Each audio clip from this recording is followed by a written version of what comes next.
Hello. Hello, hello. Hello, hello, hello, hello. OBS is saying my voice is actually active this time rather than last time where it had been Windows updated into not recognizing my microphone until I fixed it.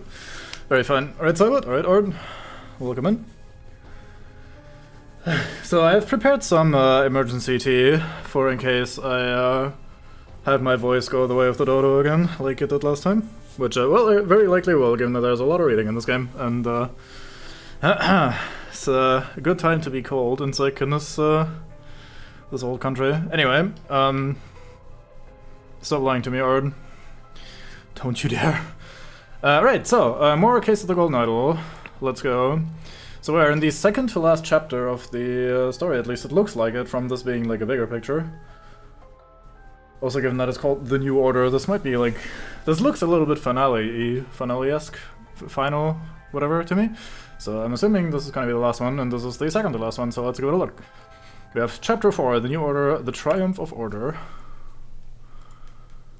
Press anywhere to continue.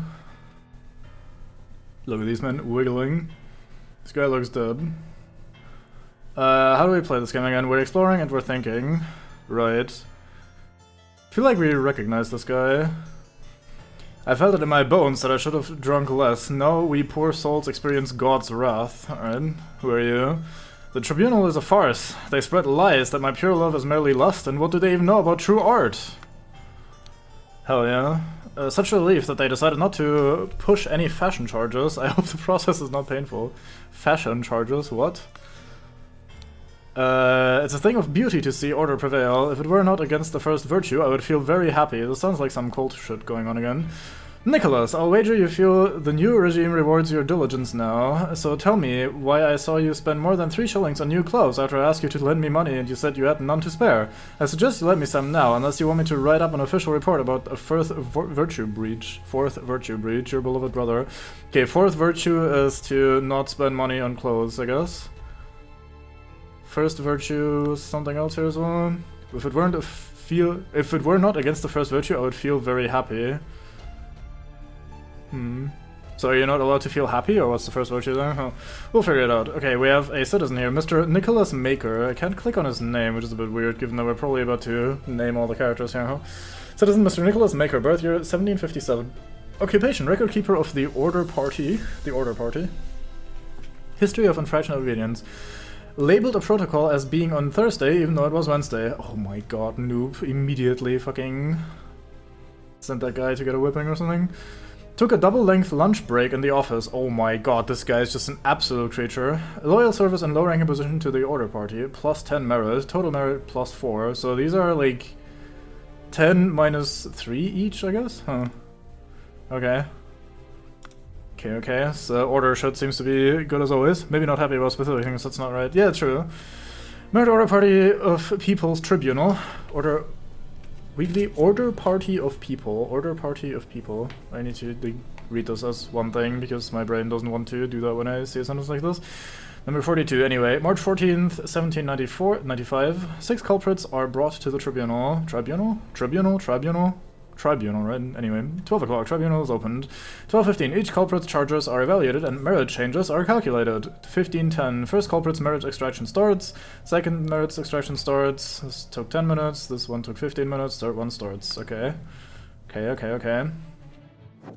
Oh, we can go upstairs, I see. Oh god, there's stuff happening. I thought we'd go down this way, this is going down. Alright, well. A lot of calculation. I mean, yeah, I've seen worse. Hey, this guy, we know this guy. We've seen this guy before, I forgot his name. Poor bugger, I've never seen so much merit removed in the tribunal. Some mistakes are very costly. What is this? An Albion Frank banknote. This guy is Mr. David Goran, I see. Yeah, that's the, we got introduced to this guy super early, the coach guy, isn't it? Birth year 1752, enforcer of the Order Party. I guess that's what they renamed the Order of the Griffin to, maybe? History of infraction and obedience. Had a secret compartment in his office locker. Denied the existence of the secret compartment. Loyal service and low-ranking positions to the Order Party, plus 10. So he's at plus 8 total. These only cost him 1 point each. Fair enough. So if you're like taking double the time for lunch, that's a -3, but if you're like having a secret compartment and then lie about it, that's only -1 each. Guess they do appreciate the secretive shit. Remember the second virtue.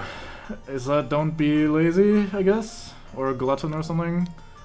Remember the third virtue. Don't be like a pompous fashionista sort of character manga. We have a dead guy. The man is not breathing. No apparent wounds. Okay. Oh, I guess they drained him of like liquid. He looks like dehydrated to death. Maybe they used the idol to suck him dry. Very fine hat in any case. Yeah, I agree. That's very fancy. Prince of Dusk. Like night, I am dark and full of terror. I do not fear love. Do not make that error. When you know my name, just look for my face. Prince of Dusk. Alright. Anything else to click on here, or do we move on? I think we move on. That is music to my ears, Alistair, but do control your emotions. We as arbiters of order must never violate the first virtue. Oh, is it you just control your emotions? So if that guy was too happy, he would not be in control of his emotions anymore or something. A bunch of Albion Frank notes. Dr. James Turner, we've seen him before, arbiter of the Order Party, history of infractions and obedience, drank a full bottle of brandy at a picnic, kept the book Legacy of the Rose Dynasty in his study, loyal service to the Order Party in high-ranking positions plus 20 merit. So he lost some merits for this sort of shit. Dear Dr. Turner, I must regretfully inform you that during your absence from party business, your senior assistant Daniel has demonstrated extreme untidiness and thus breached one of the virtues. Junior assistant Toby. Good old Daniel. Maybe he has forgotten it. Oh no, I'm clicking on that later. What are you insinuating, James? I would never breach the fourth virtue. You know damn well that I keep no secrets. Bunch of Albion Frank notes. Lord Alistair Koch, we've seen him before. Arbiter of the Order Party, history of infraction. Slept a sergeant in anger. Listened to marching music in his manor. How dare you? Loyal service to the okay, plus 11. Dear Arbiter Koch, I am writing to inform you that our regiment's colonel was seen with another officer's wife in a potentially intimate situation. We implore you to send your agents to investigate this potential flouting of the first virtue. Alright, sure. Sure. Alright, time to click on all of these, I guess. We have Fangor Quinn. Okay, this clue has been added to the thinking panel. I'm not sure I really want to be thinking about this, but such is life. Culprit, Mr. Fangor Quinn, birth year 1760, I should. Charges. Claimed he had no wife, has a painting depicting a naked person in his house, broke his wife's favorite teapot in anger, was observed spending a night with a neighbor's wife. How dare you, Mr. Fangor Quinn. Then we have Walter Keane. Hey, we know this guy. 1758. Charges. Flirted 3 times with different married women during the party convention. Wore ridiculous headgear at 5 public events. Claimed he had not betrayed High Arbiter Lazarus during his ritual of ascendance. Expelled from the Party of Order. Okay. Then we have Lothar Richards. This goes on to the thinking panel. Is that a strand of hair? 1735, old man. Charges. Held a dinner party a few years ago where he offered large amounts of wine to his guests, got angry during the questioning and shouted at the High Arbiter. Revealed the whereabouts of his hiding fugitive dissident daughter Mary and her husband Peter. Hey, we know those two. Bailey does plus 15 merits. Okay. We have Josh Bailey.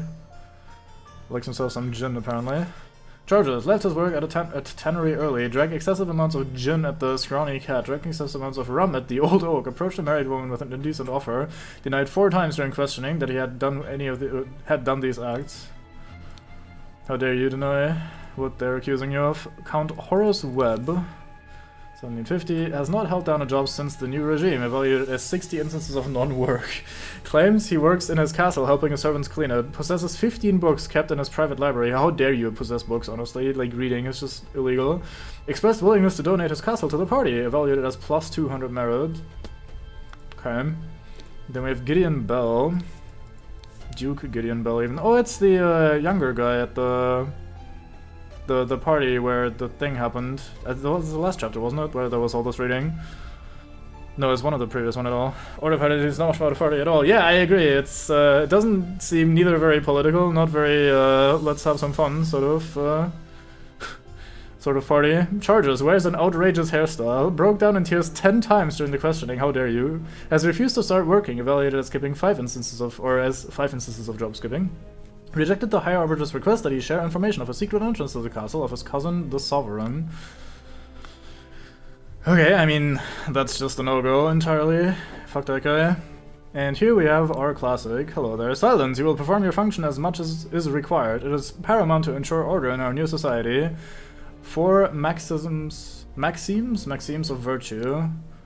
Close my eyes to the thinking panel. Observe the 4 virtues to avoid losing merit. Heart, wings, sun, and eyeball. Well then. Remember the second virtue. Store confiscated objects and evidence according to the virtue breached. Okay. Need to click on this. You are set to increase, what was that, air, I think? Something? I forgot. It's been too long, sorry. Okay, here we have brandy and opium in the first box, so that... Wasn't that the excessive emotions thing, maybe? I don't know, we'll figure it out.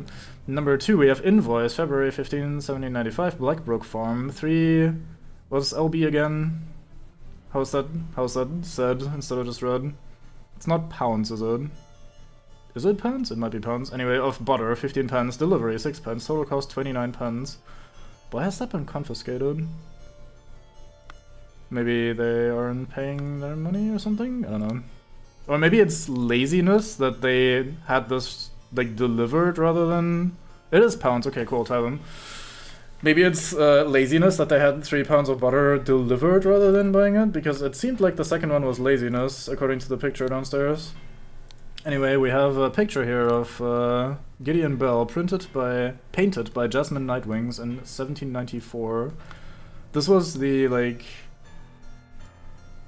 Maybe it's enjoyment of arts and shit. Like, don't do arts, don't do music, that sort of stuff.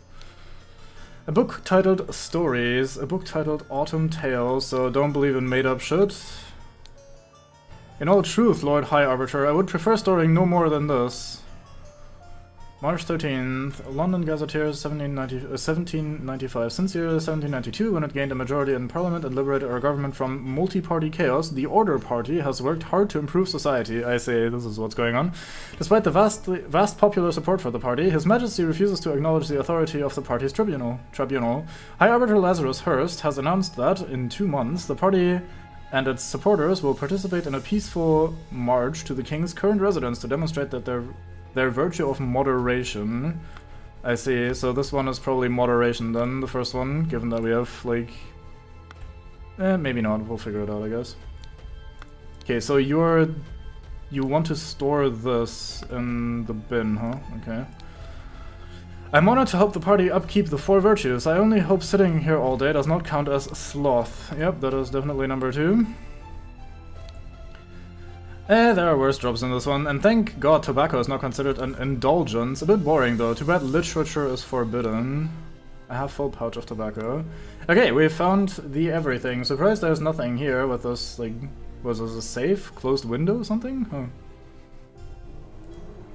Well then, I have a feeling we're gonna be scrolling back through these texts quite a lot. Let's have a look at what we're working with here. Okay, some time, I guess days, months, years, have passed since Order Party has seized power. During a tribunal, something or someone is judged to have the largest blah deduction in all tribunal history. To execute his punishment, something was used on him and he lost some number, something, and died. What was that? What would that be? Bones? Souls? He lost 15 bones and died. Oh no, it's merits. He lost a number of merits and died, I guess. Anyway, the first virtue is something excessive, blah blah blah, will be punished. Second virtue is blah at work, blah blah blah, will be punished. Virtue is blah, vulgar, blah blah blah, will be punished. The fourth virtue is blah, all blah blah blah, will be punished. Okay, there are empty slots. For Fangor Quinn received merits, Walter Keane received merits, Lothar Richards received merits, George Bailey received merits, Horace Webb received merits, Gideon Bell received merits. Okay, that's a lot. Well, so let's do... I'm guessing this goes here. This maybe, and this?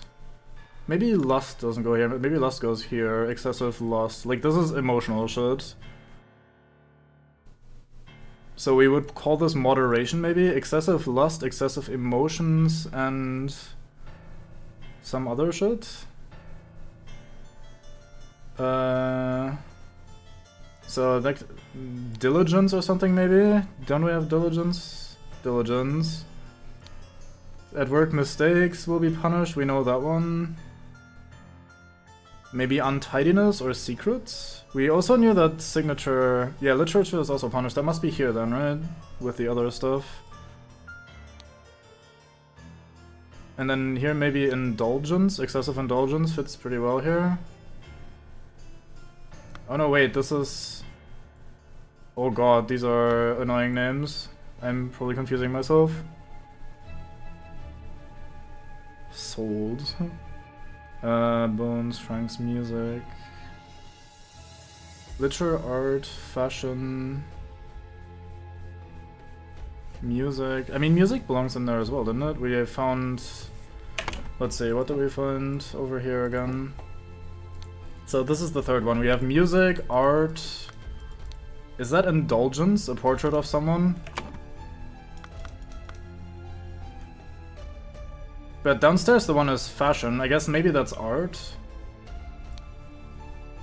So we do music definitely.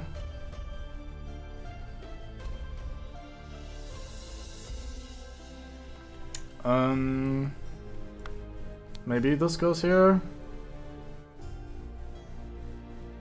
Is lust an emotion in this context? Like, isn't this doubling up maybe? Excessive lust emotions or... Oh, sloth at work, obviously. Mistakes, sloth. Music is also art. Yeah, I agree. It's kind of annoying. Idle truth. Oh, is this maybe the fourth virtue? All lies. Secrets. This seems good to me. Lies, secrets. What else would fit in there? Bones. Can't have bones. Virtue of truth with these two seems perfect to me so far, I think. So, what else would go there? Secrets. Is it maybe mistakes here?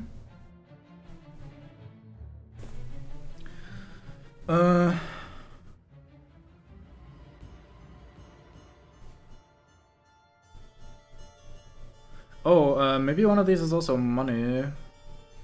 Like maybe having too many francs, although that's oddly specific, given that these are generalizations. Maybe this, untidiness at work. So at work, mistakes, sloth, and untidiness will be punished, and we call this diligence, maybe?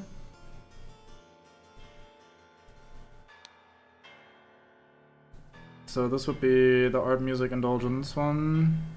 Oh, no, we call this indulgence, and it's art, music, or fashion. And this is moderation. Excessive lust, emotions, or...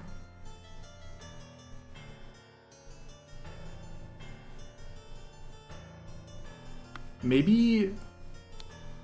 I want literature to be in here, maybe instead of art. And then maybe we put art in here. Excessive art sounds dumb though. And I don't know what to put here.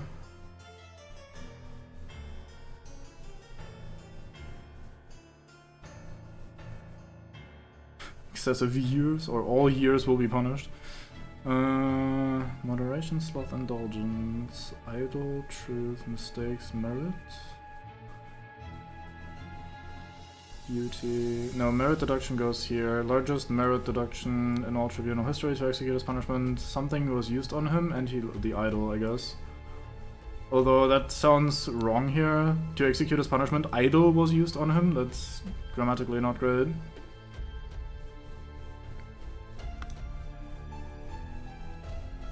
Anyway. I don't know what to put in this slot. This feels weird to me. I can't find a third thing that fits there.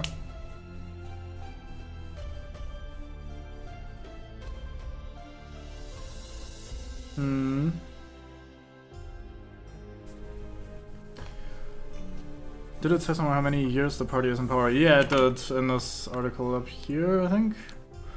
let's say 1795, since the year 1792 when it gained the majority in parliament, so it's been 3 years in power, I think. So 3 years have passed. Where is years? Let's sort this alphabetically so I can actually find shit. 3 years have passed since Order Party has seized power. During a tribunal, Sambla is judged to have the largest merit deduction in all tribunal history. To execute his punishment, something was used on him and he lost some sort of merits again, I think. Lost blah merits and died. Surely it's not bones or souls, right? That would be weird. That it has to be something... I'm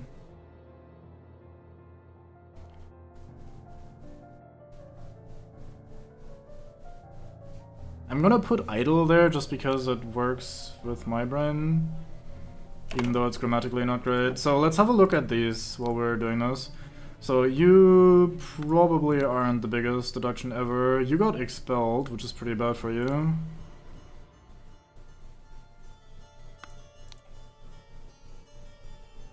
Just work at the Henry early. Oh yeah, right, we can just check downstairs who the dead guy is again, or like what we know about the dead guy. It's this guy. Man is not breathing, no apparent wounds. Maybe they did remove his bones or something. He looks like, look at him, look at the way he's lying there. Prince of Dusk, like night I am dark and full of terror. I do not fear love, do not make that error. When you know my name, just look for my face. Does this work for anyone here? Maybe it's this guy. Given that it was pretty bad. Gideon Bell.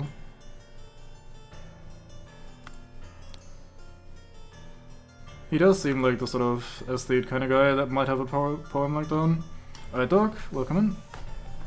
We're immediately very confused, which is normal. How to know how many bones would have been removed, and that is a very good point indeed. These other ones don't seem that bad to me though. Like, this is a breach of basically everything, right? Outrageous hairstyle is like the one thingy. Broke down in tears with excessive emotions. Sloth, and then this would be truth, right? So he broke all 4 bullshit. And then we just need to add up how many of those that would be, like, depending on the charges. So let's see again, you have 20 merits, you lost quite a few for one of these, and then something for not much of these. Drank a full bottle of brandy at a picnic, that is excessive alcohol? Excessive, what is that? Indulgence, I'd assume. Kept the book Legacy of the Rose Dynasty in a study secrets. I think secrets are punished the hardest, like truth is the one that gives you the most minus points. I'm gonna guess that this is -6 and this is -2. Yeah, drink plus book is... Oh no, I didn't want to click on hints, sorry, my bad. I just misclicked, I thought there was an inventory thing up there. So I think the punishment for secrets is -6. Let's just throw some numbers in there just so we have a vague idea of what there might be going on. And this is... Where would the alcoholism be? Indulgence must be somewhere.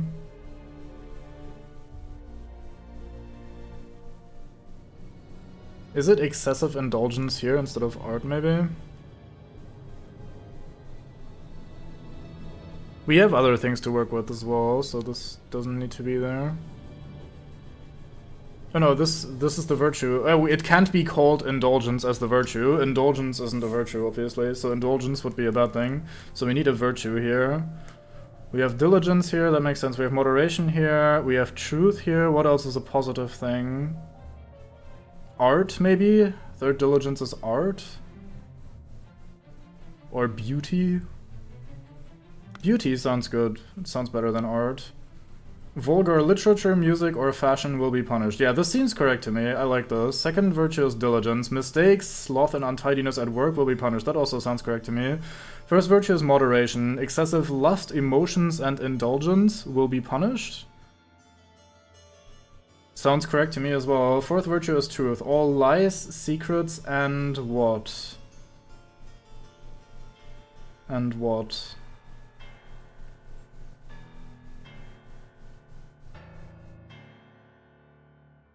Hmm. I can't find the last word that would fit there. I'm confused. Lies, secrets, like what? Misdirection, hiding shit that's secrets. It's not like we have many unused words here either, like... Let's go through them again. Art... Art will be punished? That sounds kinda dumb, doesn't it? Beauty... Sloth sounds like we belong to first. True, that fits with this, but I think at work sloth really makes the most sense, right? Although we could just... Like, you're right, like the word itself makes more sense here, I guess.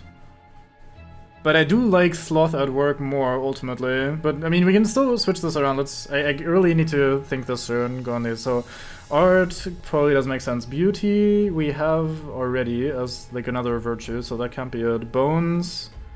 I don't even know, man. All bones will be punished? What the fuck? Diligence is already the second virtue. Emotions are there. Fashion...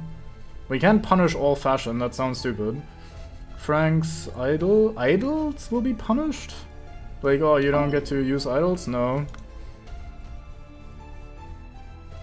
Maybe literature goes into 4. All literature will be punished? Maybe, actually, yeah. And then art goes here. Ooh, oh. Is it this? It is that. Yeah, we were correct. So sloth sounds better in this, but it actually belongs to the at work thing. Nice. That was a good shout with literature. I didn't put that together. I thought that was part of the beauty thing. But very fine, that was cool.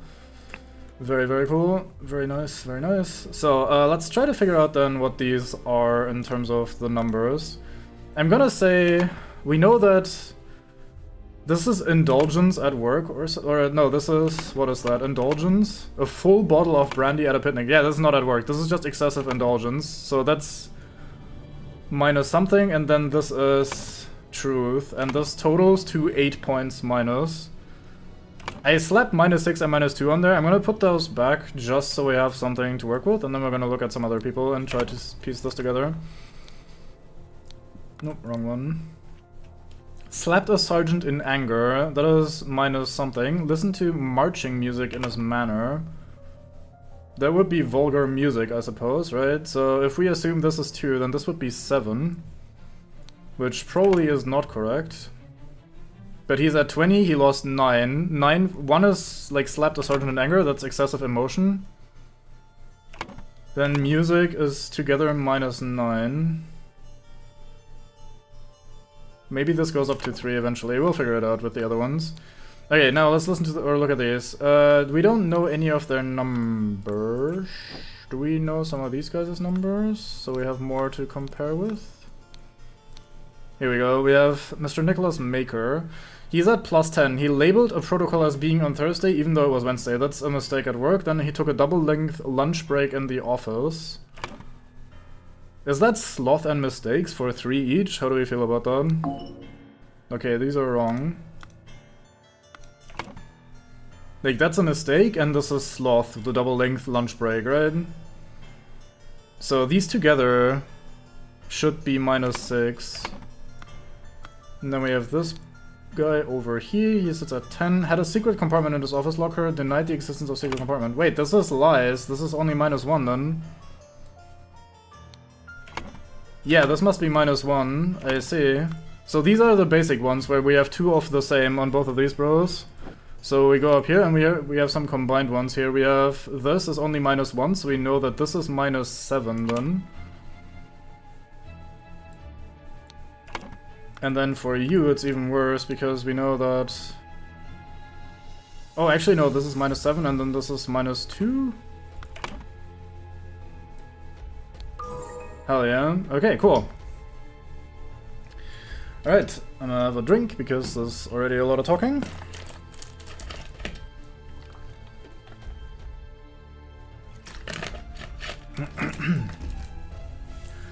Right, let's start with Fangor Quinn then. He received how many merits minus? Wait, that's not where we look. We look here. A lot of minus for emotions. It is, yeah. Claimed he had no wife, so that's a lie. -1. Has a painting depicting a naked person in his house. That is vulgar art, so that's -2, we're at -3.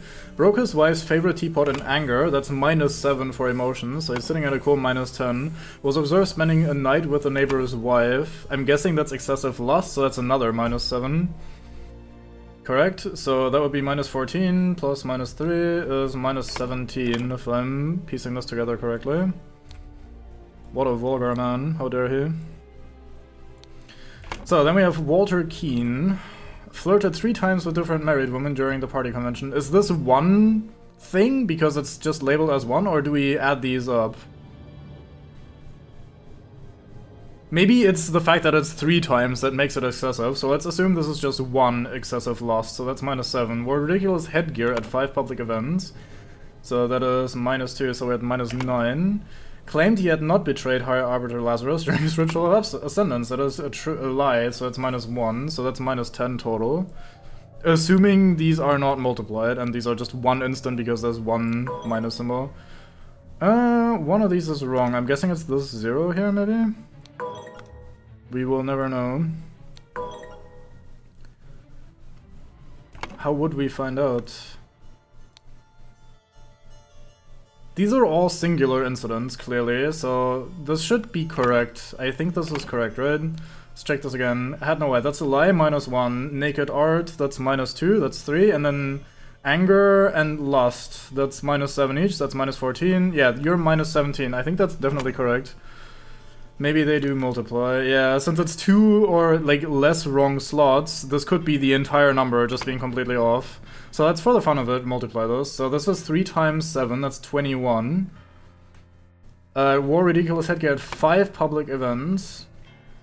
So that's another -10, so that's 31. Claimed he had not betrayed High Arbiter, so that's 32 total. Yeah, okay, they are multiplied then. Okay, cool. At least we wondered about that before we made the mistake. Mr. Lothar Richards held a dinner party a few years ago where he offered large amounts of wine to his guests. That sounds excessive, so that's a -7 right there. Got angry during his question and shouted at a High Arbiter. That's -14 right there.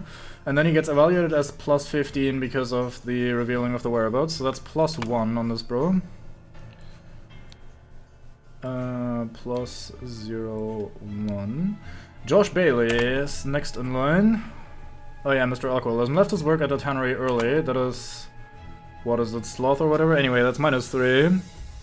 Yeah, net positive for... being helpful, I suppose.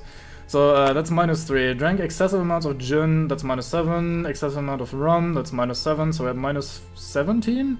Approached a married woman with an indecent offer. That sounds like lust. Sounds like lust to me, so that's -21 in these, plus -3 is -24. Denied 4 times during the questioning that he had done those acts, so that's another -4. So that's 28 minus? So maybe the guy that's dead and is being carried out then is Walter Keane, because I don't see how that's gonna get worse. Yep, this is correct, cool. Then we have Horace Webb over here. Count Horace Webb, he's gonna be in a lot of plus, I think. Has not held down a job since... oh, 60 instances of non-work. Okay, 60 times -3 is -180. Claims his works in his castle, helping his servants clean it. That's a lie right here, so that's -181. Possesses 15 books kept in his private library, so that's another -15. So he's only +4. What a guy. Unless I added that up incorrectly in my head. It is kind of hard to keep numbers in your head and read them out in a language that you don't mentally do math in, and then also like juggle them while you're talking about it. Then we have Gideon Bell, our youngest mate over here. Wears an outrageous hairstyle. That's a -2 if I recall correctly, yeah. Broke down in tears 10 times during questioning. That's -12. Has refused to start working. Has 5 instances of job skipping. So that's -15. Yeah, so -12, -15, that's -27. Rejected the High Arbiter's request that he share information. What is that, a lie then? So that would be -28 total? Let's find out. -28. Nope, something's wrong. Outrageous hairstyles, -2. 10 instances of... oh, no, wait! Crying is emotion, right? Oh no. Oh no, Gideon Bell, my man, I am so sorry. That is a lot of minus. So that's -2, this is -70. Refuse to start working, so that's another -10 right here. No, that's -15. So -72 plus -15 is -87, and then another lie, I guess. So that would be -88, is that correct? Let's find out. Yep, alright, Mr. Bell, I am very sorry, but you seem motherfucking dead. Like, goddamn. Poor guy. Anyway, that's a lot of lack of merits right here. And then we have Mr. Bell, Gideon Bell. Okay, a couple of slots are incorrect. Largest merit deduction in all tribunals to execute as punishment. Surely it's not idle was used on him, right? Like... And he lost 88 merit. I mean, it would be plural, I guess. That being said, what else would we, like, use here? Souls was used on him? Oh, he lost 88 souls. No, I mean, it should be one of... Oh, -88 francs, maybe? Oh, lost 88 years! You're a genius! Yeah, he got aged! He looked super old, not dehydrated. You're a genius. Nice. Very cool. The scroll has been fulfilled. The Order Party has seized power and now enforces the 4 Maxims of Virtue. The young Duke, Gideon Bell, was judged during his tribunal to have lost 88 merits. The High Orator of the party, Lazarus Hurst, used the idol to decrease Gideon's youth by 88 years, thus making him 108, which resulted in his death. Unfortunate, my man. Well, anyway, that was kind of cool. Hey, it's one of them cultists, and he apparently is gonna shoot the guy. Poor that guy. Just for having an outrageous hairstyle. Slight delay in the peaceful march to the King's Castle. Man, imagine being, like, aggressively tortured and questioned, breaking down in tears, and they go, well, that's a -7, and then you're like, oh my god, you can't do this! Well, that's another -7. A slight delay in the peaceful march to the King's Castle. Oh no. Oh god. I see now why this was so big. Does this spell something? Like, is this some sort of secret code over here? Oof. This looks like there's going to be a lot here, eh? Where is the King's Castle here even? Is it this? This looks more like a manor rather than a castle, but could be. Anyway, let's start over here. So we have a boat. Yep, that is a boat with 3 cannons. 4th one is empty. Oh, it's the bar. Hey, what do you know? Nonsense, I'm not an idiot, but real men like us could beat those Order Party ninnies even without any weapons. A hand of cards, 2 Albion francs, a small sword. Nice kind of detail that they, like, got rid of the shillings and are now using Albion francs as their currency. Maybe that's something the Order also introduced. But I heard rumors you lost a cannon while gambling. Nonsense. A hand of cards, 3 Albion francs, a stiletto blade. Do you think they will try to kidnap the king? Me and my employer are getting out of this blasted country. You have a simple small key, embroidered handkerchief of EC. Are you the widow of that guy? No, maybe the daughter or something? Because he was kind of old at this point. I already forgot what what he was named. And the cards, and I've instructed him to arrive at around 11:30. Most likely he will be in Order Party uniform. If he comes alone without any backup outside, approach him. If he gives you something that belonged to the one who escaped your tonic, you may proffer him the instruction slip I gave you. Conceal your face, he may recognize you. Okay, so you're here on a mission. Alright, Bango. 3 canon and 1 non-canon, I agree.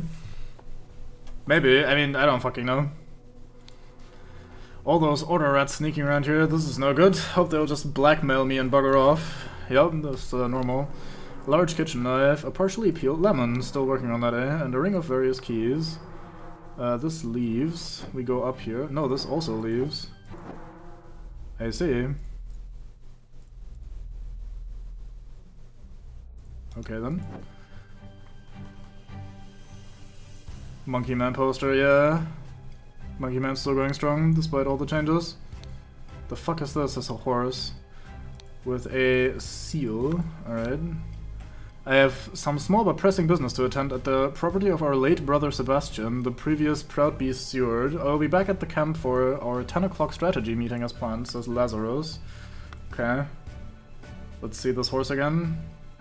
There's no Lazarus on it, so something unfortunate has happened to him.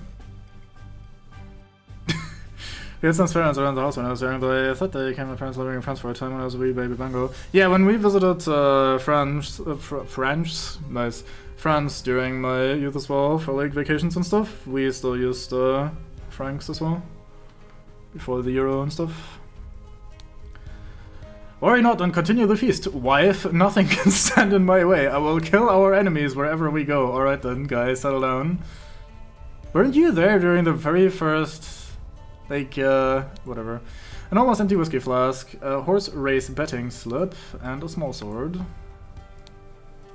Dear husband... oh, that's Peter Bailey and Mary what's-her-face.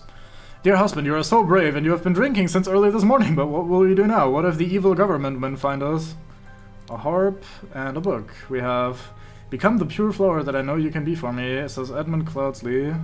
Dear Mary, I know where your unworthy mate is hiding you. Soon I will free you from his dirty paws and slip him to colonies. While you I will put on a pedestal of sweetest praise and you will become my ideal wife, says Edmund. Isn't he like 80 or something at this point? It's not okay. For you I would fight a tiger and win. Peter Batley, not Bailey, that was his name. March 5th. Mary, my uncle Edmund Cloudsley died in some robbery and I am rich. Now your father will see me for the man that I am. Let's marry, says Peter. Well, apparently that worked out. It's kind of cute that we're getting a, what happened to them in this chapter. Oh, hey there, this guy looks dead. A man in a helmet with numerous cuts on his body, not breathing, a dead body. A slightly dented saber with some blood on it. Capital Port and Belchester Castle, Blackfields, Crow Tower, and Woodshires.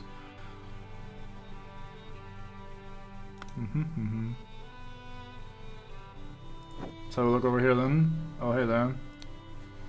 Oh, I recognize that voice. It is you. Isn't it poetic that you have fallen for the same trap as you did all those years ago? Strawmen are your bane. You were hiding inside of a strawman in a coffin? Like that thing that happened earlier? Damn you, cunning devil, arg. An empty pistol, a loaded pistol. You only got to shoot once. Fucking dual wielders.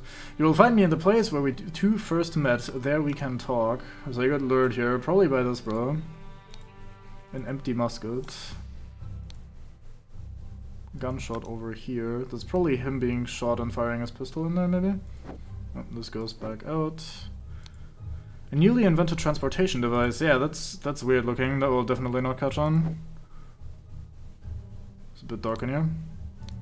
We have a white pigeon, as well as, I admit, I may have treated you unjustly after our long cooperation. I will come alone in peace so we can discuss your compensation. So it was his partner that helped him become part of the order in the first place. Bullet lodged in the wall. They shot through the window. Bullet landed here. A scarecrow with a hole through its head. I see. So he shot the guy through the window, thinking it was a dude, and he shot the scarecrow, thinking it was a guy sitting there. So he was going to like backstab him, but the real guy was just sitting outside naked for some reason in the bushes. Why are you naked? I don't fucking know. I guess because you're in the water and you're gonna put some clothes on later. Yeah, poor scarecrow. He never saw it coming. Alright, that's a bit of a weird place. Did we check this tree out yet? We did, yeah. What have we here? Hello there, Mr. Koch. Why are you not working, you worthless piece of garbage? I'm doing the same thing I saw Lazarus do during the merit executions. Golden idol. The gem is missing. Huh. This looks a bit dilapidated, doesn't it? Like, this has been banged up to shut. Guess he put his cloth on the scarecrow. That's a good shot, yeah. Slightly dented saber. Yeah, it's more convincing if the thing is wearing the clothes that he's also wearing usually. Hello, washerwoman. This regime has to fall. It has taken everything from me. The watch is ticking and shows 12:15. Navaja blade. 1795, May 15. Capital Route morning report. At 8, a newfangled insurrectionist carriage passes by. At 8:30, an individual in the insurrectionist uniform passes by on the new two-wheel contraption. 10:15, two individuals in insurrectionist uniforms pass on horses.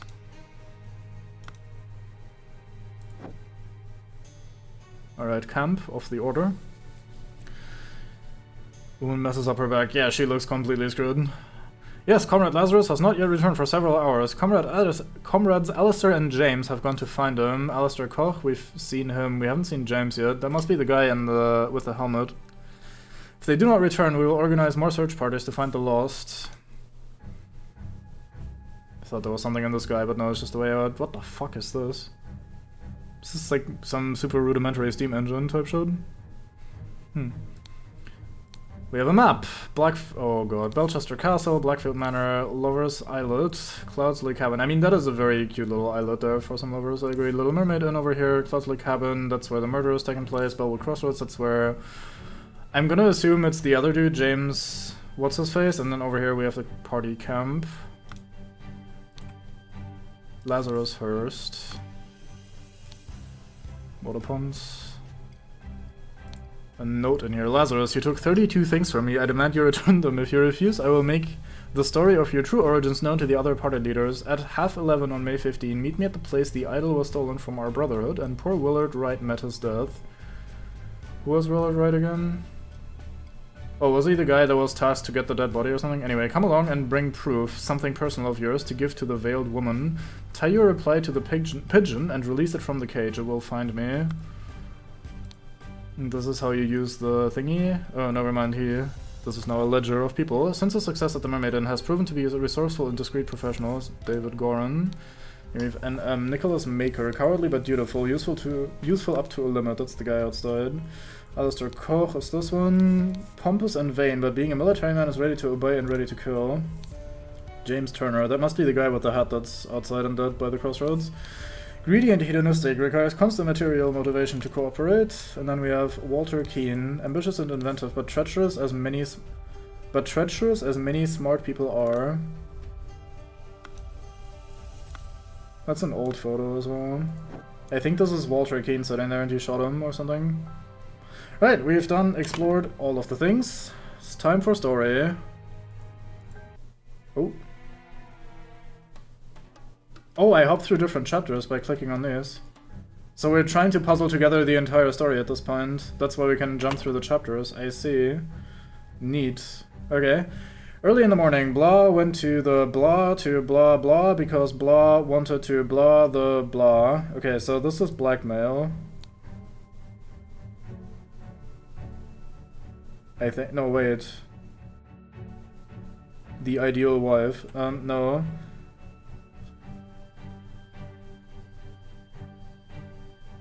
Went to the... something to...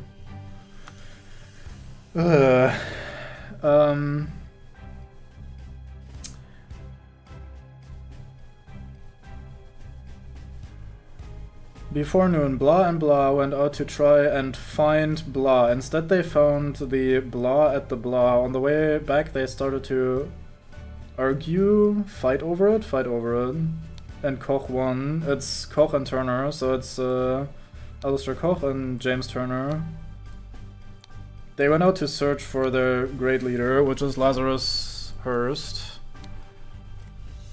And Lazarus Hurst went to, what's-his-face, to something. Where did he go? The cabin.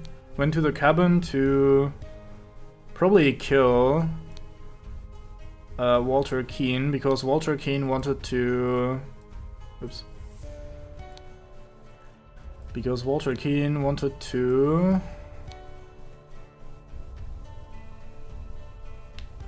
Dead body years lost... Maybe... have golden... no, have golden idol comes later. Instead they found the golden idol at the cabin. They found the golden idol at the cabin. On the way back they started to fight over it. Try and find... almost there. 2 or fewer slots are incorrect. Started to fight over it sounds correct though. Where did he find them? Or did they find them? Was it the crossroads maybe instead? No, that's where they were fighting. No, I think the cabin is probably correct. Maybe dead body at the cabin instead? No, that is entirely wrong. Okay, so golden idol is correct then, and something small must be to have over it, to blackmail over it, kidnap him. Well, we'll figure that out later. Early in the morning, Lazarus Harris went to the cabin to kill Walter Keane because Walter Keane wanted to have the golden idol? Let's give that a try. That isn't really how I read that. Like the message in this guy's thingy over here. You took 32 things from me. I demand you return them. If you refuse, I will make the story of your true origins known to the other party leaders. At 11:30 on May 15, meet me at the place. The idol was stolen from our brotherhood, and poor Willard Wright met his death. Come along and bring proof, something personal of yours to give to the veiled woman. Tell you reply to the pigeon and release it from the cage. It will find me. So the way I understood it, this is Lazarus Hearst receiving this, and he was lured to the cabin. So he wants to go there by Walter Keane, and he wants to kill him because Walter Keane is trying to blackmail him. But to blackmail the golden idol sounds wrong. So I'm not sure. In the afternoon, Blah went to the Blah to blah blah because Blah had tried to blah blah blah to get back his... Oh, maybe there's a step I'm missing. Anyway, so early in the morning, Walter Keane killed Lazarus Hearst at the cabin. Is that early in the morning? Maybe. Yeah, he tried blackmailing, but it doesn't really fit here that well, does it? So I'm pretty confident in this. Not sure if it's the timing. Maybe this goes here? But I think this is Koch killing James at the crossroads, personally. So we go, Alistair Koch killed James Turner at the crossroads. Try blackmail, I guess, for the third scroll. Oh, the afternoon went to the Blah to... Oh yeah, because Blah had tried to blackmail Blah to get back his... ideal wife? Maybe this other side story on the islet is also going into this? I mean, let's think about who's dead, right? Like, that way we can figure out who... Like, I don't even remember the third dead person, basically. So Koch is not dead. This is Koch having taken the idol from this fucker, who I think is Turner. So this is the part of the story that I have right here. Alistair Koch killed James Turner at the crossroads. So something happens, and then these two are leaving the camp to try and find Lazarus Hearst. Instead, they found the golden idol at the cabin. On the way back, they started to fight over it. Because over here at the cabin, we have Lazarus Hearst, who is dead, I think. You will find me in the place where we two first met. There we can talk. This sounds like it's Lazarus, isn't it? And I think this is, Walter Keane. Yeah, true. Who did they say was using this weird bike? Maybe that helps us. Anyway, there's another dead body somewhere. The CEO... Who is this? Small but pressing business to attend at the property of our late brother Sebastian, the previous property steward. I will be back at the camp for our 10 o'clock strategy meeting as planned. Oh, so someone... This is whoever Lazarus was talking to. David Goran, maybe?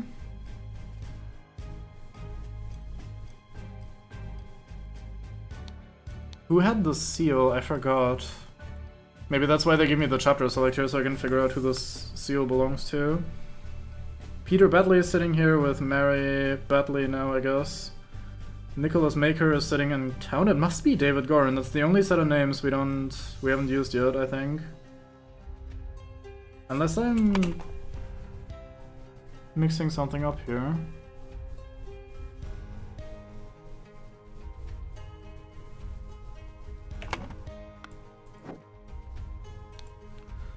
Comrade Lazarus has not yet returned for several hours. Comrades Alistair and James have gone to find him. This is what I'm basing this part of the story on.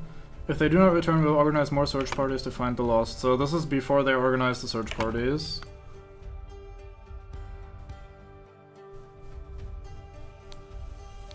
This is just the locations. This is Hurst himself. We did check that one out. These are all the people that are important here. Since this is supposed to be resourceful, discreet, professional. Nicholas Maker is here, is irrelevant. Koch we have, James Turner we have, and then Walter Keane. This is like the really old picture, ambitious and inventive treasures as many smart people are. Pretty sure Walter Keane is the guy that's like by the lake and has shot him. So that leaves only David Goran. How does he fit into the story? Is he one of the dead people? Well, we only have 2 dead people though. You only have a dented saber with some blood on it. Man in a helmet with numerous cuts on his body, not breathing. Do you have a cut on you? Are you hurt? Slightly dented saber, you definitely were fighting. Why are you not working, you worthless garbage? Not sure what the apple is about.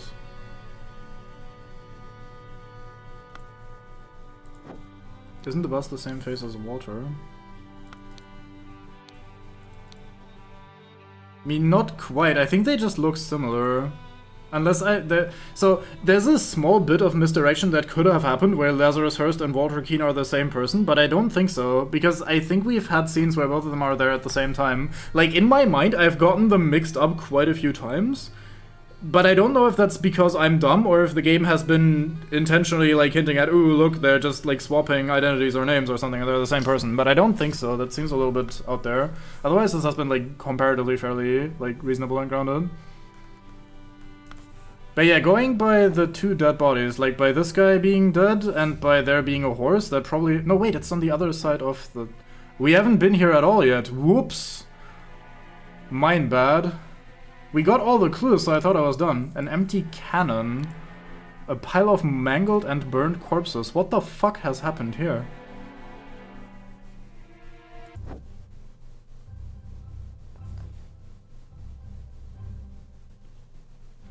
No, I don't think it was under the different identity. I think it was like 2 people, like, okay, so from what I remember, I think it was this chapter. So I think here, this is, this we said was, what's his face? Him being initiated, Lazarus Hurst. This is Lazarus Hurst being initiated, while Walter Keane is up here with David Goran trying to set this up so they can infiltrate this cult, sort of should. You're just a Dark Hand initiate. We don't know if you have a specific name. No, you don't, because all the names are taken, basically. It looks like the same dude, right? Like with the same... No, he has only 1 eyeball here, so it's definitely a different guy. Where do we next see Walter Keane? Just to...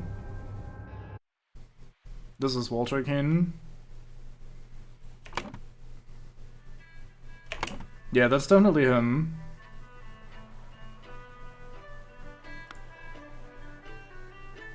So...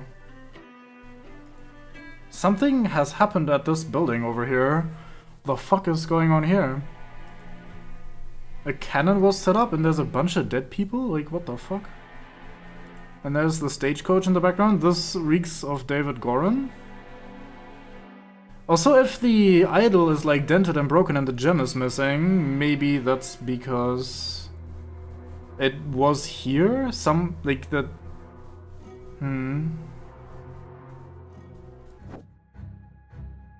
I'm really not piecing this together very well, huh? Recognize that voice, it is you. Isn't it poetic that you have fallen for the same trap as you did all those years ago? Strawmen are your bane. There's definitely 2 eyeballs. Maybe they rose in rank in the meanwhile?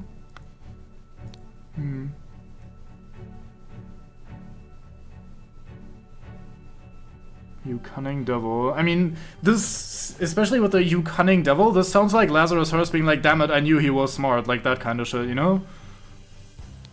Maybe I'm just coping, but I think this is Lazarus Hurst having been lured here by Walter Keane, who I think is this, maybe.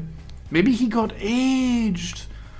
Because the merit thing, we saw that he lost a bunch of merits in the previous thing, so he got aged up because, like, he lost merits, so they take years from him, and he didn't die because he's just older from that. But what is this about the same trap as all those years ago, Strawman or Yabane? None of the old people that we know are in this pile of names. We don't have, like, let's say one of the... was it Cloudsleys or whatever their name was? The strawman in the coffin. Yeah, that's what I've also been thinking of, which is this one, I think. This has the icon of a strawman, so that would make sense.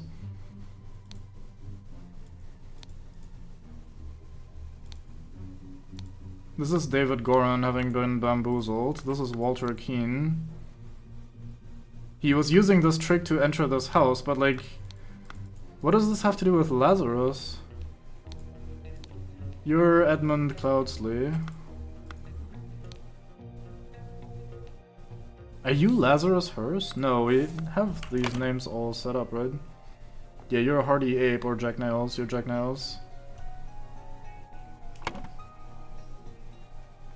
But yeah, he used this trick to get into this house, but what is this?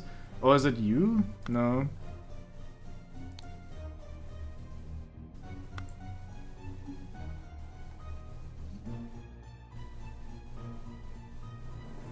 Wait, huh.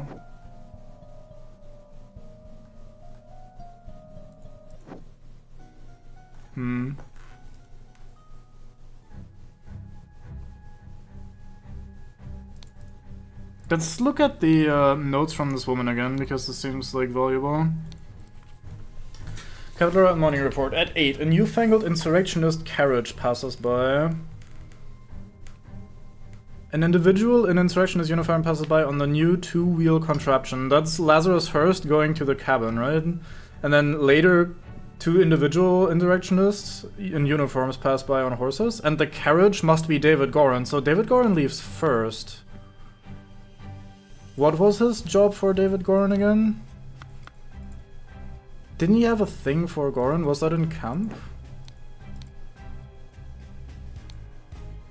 No, this is from Walter Keane, unless I'm mistaken.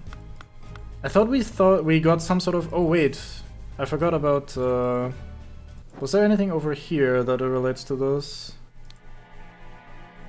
Daniel Abrams, Ada Baker, Walter Knott... We can't go upstairs and actually check out the rooms. What is this again? Instructed him to arrive around 11:30, most likely in the order party uniform. If he comes alone without any backup outside, approach him. If he gives you something that belonged to the one who escaped your tonic. The one who escaped your tonic. Oh, that's the old man. This is the handkerchief of the Cloudsley. You're the maid that was working for the Cloudsleys. I don't think these people are relevant.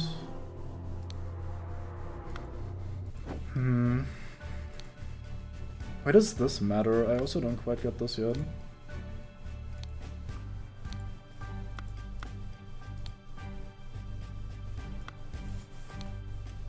Ah, this is the horse. Here we go. I have some small but pressing business to attend to at the property of our late brother Sebastian, the previous Proud Bee steward.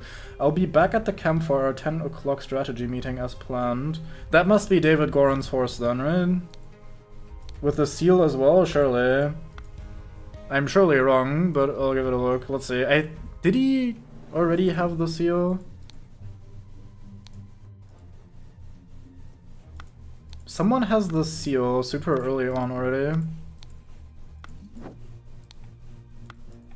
Probably not here yet.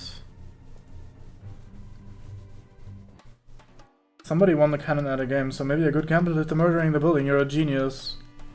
I did not put two and two together there at all. Here's Goran again. He does not have the seal. Where did I see that fucking seal? It's not you. Fuck. Is it in here? I swear I saw that seal before. I'm just curious at this point. Like, it's not even about the seal will help me solve the mystery. I just want to find the seal again because I remember someone having it. Good gambler did the murdering in the building. Yeah. Who was the good gambler here? That was David Goran, wasn't it? Yeah, he did it. He went upstairs after winning. It's all luck anyway. Maybe he's cheating or something.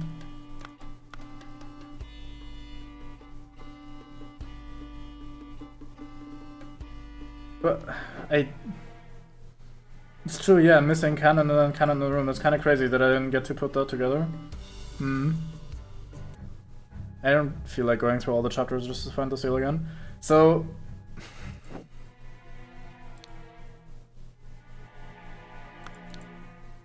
Heard rumors you lost a cannon while gambling. Maybe that was a while ago? Me and my employer are getting out of this blasted country. Embroidered handkerchief.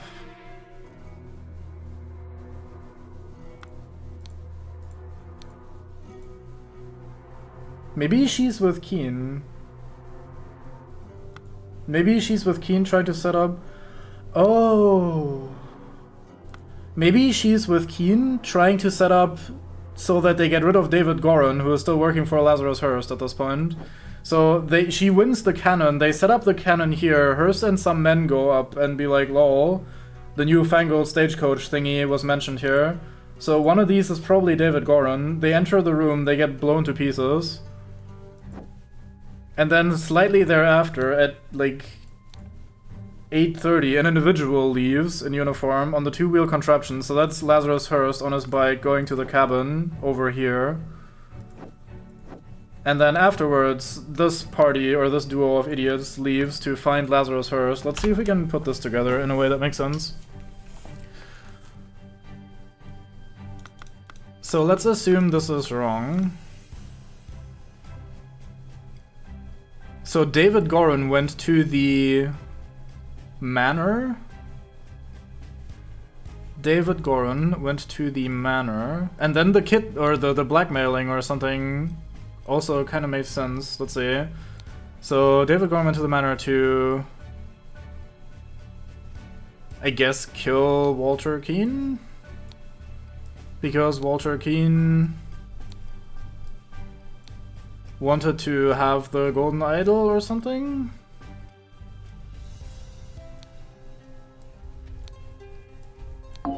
Okay, that sounds terrible. Especially this part, I really dislike this ending. This does not seem like what I would put there. Also, I mean, if we are assuming it's just a booby trap with the fucking cannon, then it's not really Walter Keane doing it, right? Like, we don't know the name of whoever did that.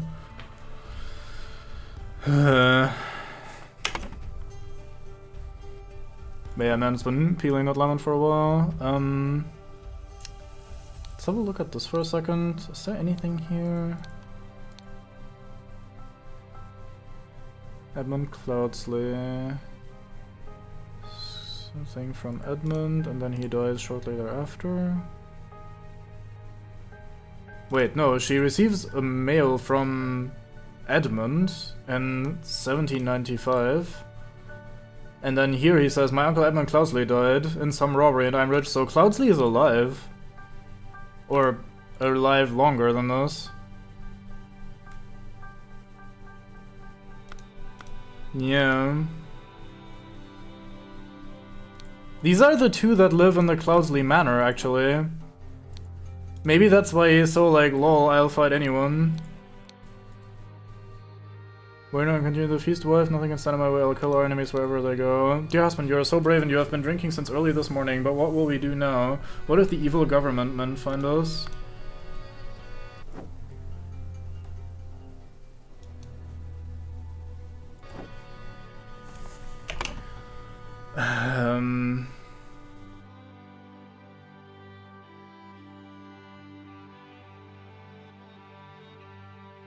I mean, he's back in gambling debts, says Peter Badley. Okay, let's just check this one first. So, if we assume that this is the very first thing that happened early in the morning, then Peter Badley has killed, what is it, David Goran? At the manor. And then this happened at the cabin.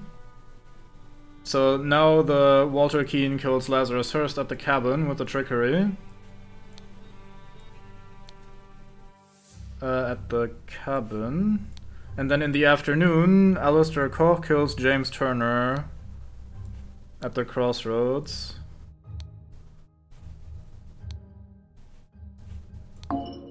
Completely fucking wrong.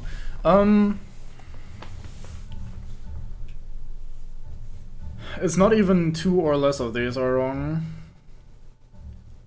But there's like 3 dead people at the fucking house. If this has also happened today, then it's like quite a busy day, huh?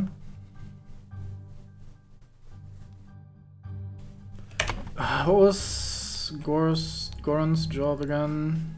Some small but pressing business to attend to at the property of our late brother Sebastian, the previous Proud Beast steward. I'll be back at the camp. Oh no, wait! Lazarus Hearst goes to the Proud Beast manor. He gets fucking destroyed. Maybe not by Peter Batley, but he does get absolutely shit on there. So it's this happening here. And then he kills David Goran because he messed him up before. These have been like this trick with the straw man worked on David Goran before. That's what they're talking about. So he didn't kill he didn't kill Lazarus Hearst, he killed David Goran, and then afterwards these two are doing a thing. Apparently this is wrong though, so I don't fucking know anything, I guess.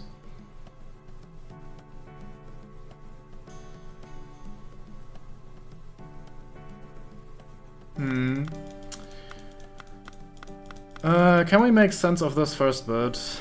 Let's assume Lazarus Hearst went to the manor to blackmail? To do something?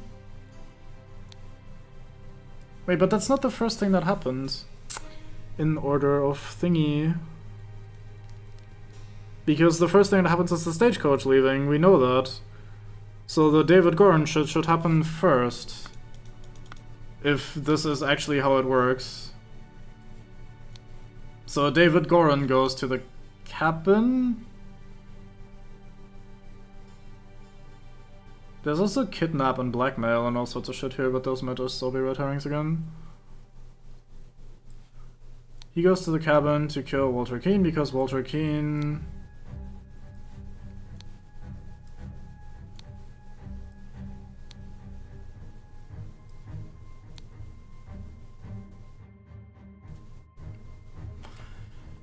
I mean, if this... Okay, so I might be wrong about this anyway, but if this horse is, what's his faces? I mean, this seal, though... But we don't have the name Edmund Cloudsley, that's the thing. Who, like...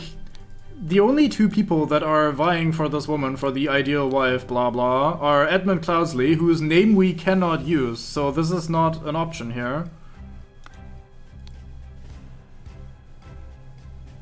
And, Peter Batley. And Peter is not dead at all.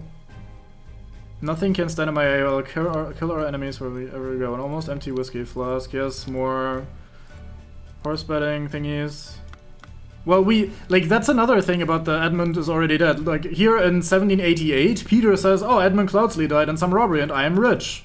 And then later, in 1795, she gets a letter from Edmund.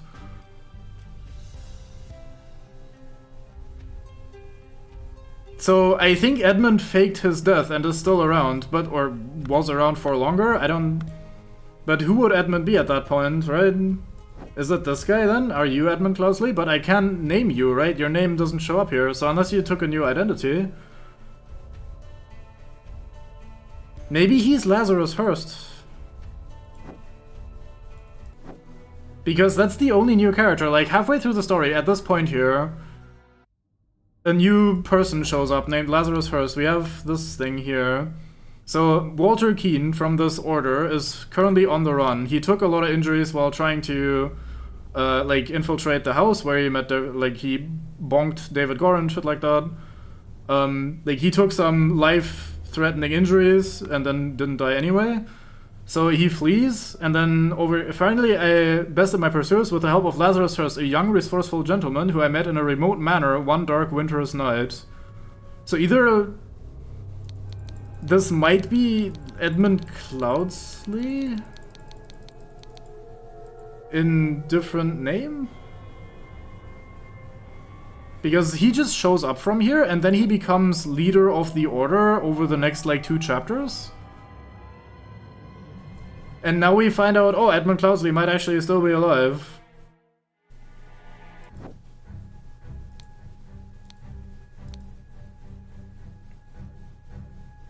But if this is the horse of Edmund Cloudsley, why would Edmund Cloudsley have a message from himself? So that is not his alter ego, right? That wouldn't make any sort of sense. Of our late brother Sebastian, the previous Proud Beast steward. Who is Sebastian again? Edward? Oh no. Is I just not running properly at all, or like what? Oh, this hides the UI elements, I say. I didn't realize this before. Oh yeah, goodbye Armon. So in this scene, this is the last we see of Cloudsley, I think. Let's see. Edmund Cloudsley increased the amount of air in a vase, blah, when Hardy Abe entered the room, the vase exploded and killed them both. So this is Edmund Cloudsley over here in this corner.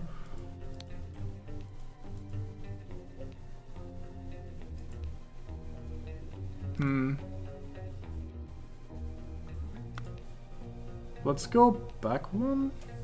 Do we see Cloudsley here? I think he's already old in this.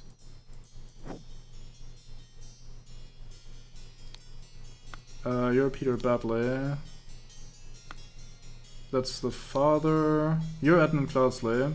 You do have the same hair color. If you rejuvenated yourself with the statue, which can take life years away, so it can also add life years logically, right? That's what the merits are about. He's keeping himself rejuvenated, right? Then he's either Walter Keane or... No, he must be Lazarus First then. But again, he can't have, like, sent a letter to himself. So that is David Goran's horse. Whatever. EC was pondering resurrecting apples, if you recall correctly. I see, there is an apple here. But this guy seems completely unrelated to that. But yeah, so Y4, no armor function. Is it just not starting or running properly, or like, just can't fix it?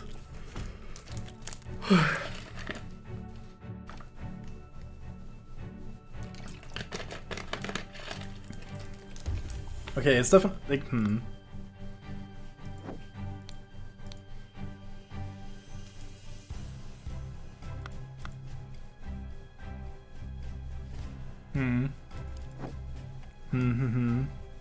They do have another stagecoach here. And there's the stagecoach in the background, and David Goran was the stagecoach hand guy dude man, right? An empty cannon, so this definitely fired. So whoever was in here fired the cannon, shot these people.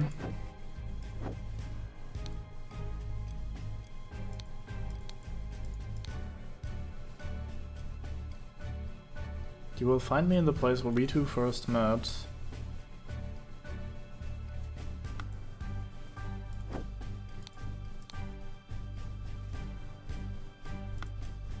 Pretty sure you're just James Turner. Don't fucking know as with armor, despite having clean reinstall and launching completely models after launching will eat like RAM and never load. At least I've never waited more than 20 minutes. Oh god. I mean, that amount of RAM is not a lot, but sounds unfortunate.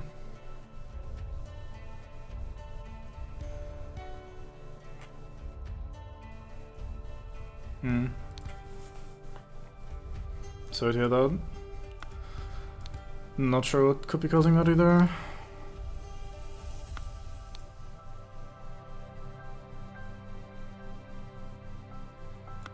I'm gonna timetable out the woman with back problems again, sure. Wrong place, this place. Newfangled insurrectionist carriage passes by. I'm gonna heavily guess this is David Goran, who's our stagecoach man guy dude. This would like fit perfectly. 8:30, an individualist in the insurrectionist uniform passes by on a new two-wheel contraption. 2 individuals on insurrectionist uniform pass on horses. This is definitely Alistair Koch and James Turner. I am 100% on that. So it's just about these two. Maybe these two are out of order, which would mean...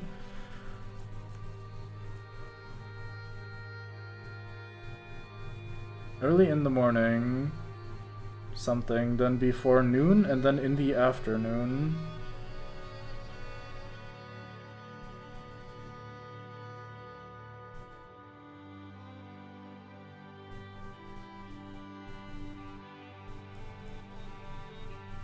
Right, so to put you up to speed, in this previous chapter, we found out that this, like, order was established with Lazarus Hurst as the big man from it. He is using the idol still for all sorts of shenanigans. Among others, there is now an established, like, set of virtues, basically, and if you breach them in any way, you gain, you gain merits for performing shit for the order, and you lose them by breaching these, these maxims over here, these virtues. And these cost you merits, and when you lose merits, Lazarus Hurst uses the fucking idol to drain life years from you, which we know because this guy, who looks old and super fucking dead, was 23 or something before this. He lost minus 88 years because of his merits. So from that we know that the idol can take life years, which would mean maybe this guy is rejuvenating himself. Maybe this is... like, since the idol never changed hands, this must be Edmund... or Edward, or whatever, Cloudsley, right? And he just used this on someone, found out, oh, I can steal ages or years and give these to myself. Anyway, so then we have the final chapter, or what I presume is the final chapter, which is this entire area. We basically get to revisit almost all the locations that we've been to. We have a ship over here that is missing a cannon. We have an inn over here with these three gamblers. This woman is new. She was one of the servants from Edmund Cloudsley. She has the handkerchief still. She's on a mission. I've instructed him to arrive at around 11:30. Most likely he will be in order party uniform. If he comes alone without any backup outside, approach him. If he gives you something that belonged to the one who escaped your tonic, you may proffer him the instruction slip I gave you. Conceal your face, he may recognize you. Oh, fucking no, man. Not entirely sure. This might be Walter Keane giving these instructions. I don't fucking know. I don't, whatever. But yeah, she's on a mission of some variety. Then over here on this island, we have Peter Batley, our betting man with large amounts of poverty and shit, who was sucking up to the beautiful woman from that, like, dinner that we had, who is this one. And the reason I think Edmund Cloudsley is still kicking is because this is a letter from Batley saying, like, in the year 1788, my uncle Edmund Cloudsley died in some robbery and I am rich. Now your father will see me for the man that I am. Let's marry. In 1788. And now, in fucking 1795, she receives a letter also from an Edmund talking about exactly this shit. So I'm assuming Edmund Cloudsley faked his death there. Like, they all assumed he died when the explosion took place in the cabin, but in reality he was hidden in the box and then fled. Or something. By the tonic supposed to be killed, as we assumed it was going to be Edmund Cloudsley. And I think the only person that would know that, if they pieced it together correctly, would be Cloudsley himself. Like, if we go back to this scene, the way we puzzled the story together was Darkhand Stewart wanted Edmund Cloudsley dead, and thus Ada Baker poisoned the tonic and hid the necessary key in a bag. At the dinner party, Rose Stewart ingested the poison instead and died. Or, I added the instead there, but, like, ingested the poison and died. So Edmund Cloudsley has been working with David Goran for a long ass time. Peter Batley is here, but he's probably not involved. He just seems like a fucking idiot. Then the beautiful lady is here. That, whatever his face is in thingy. Edmund does not have the seal. I checked him earlier here. I couldn't find the person who had the seal. I swear I saw the seal before. Maybe it's in a bin here?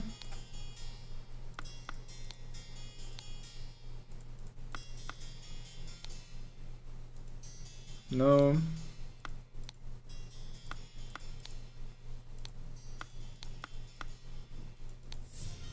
You don't have the seal. This is David Gorans. He's always been about the pistols. Lothar Richards was it out of Rose, Young Blonde Lady, yeah. Does that name pop up again? Because I don't remember that name popping up again. Might just be dumb.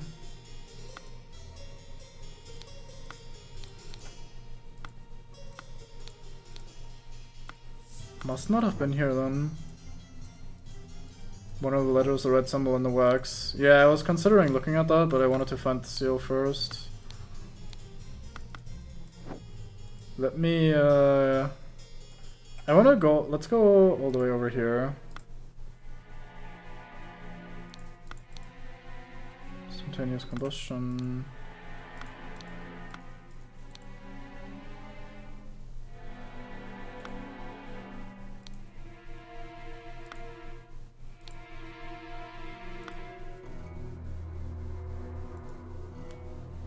I can't find the person that has the fucking seal. I'm so sad. It's not here, is it? No.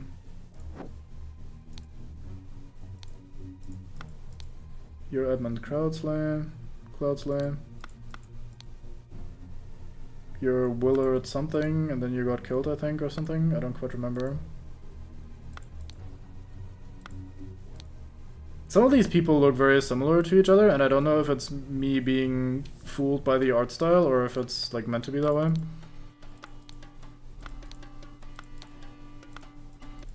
Where did I see this fucking seal before?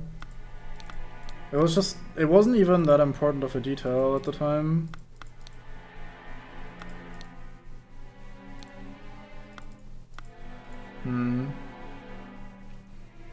Let's go back here again. This is the place that listed all the seals. This man had the Randall looking dinosaur. Give it a look. You do not have the seal. These apples look different at the very least.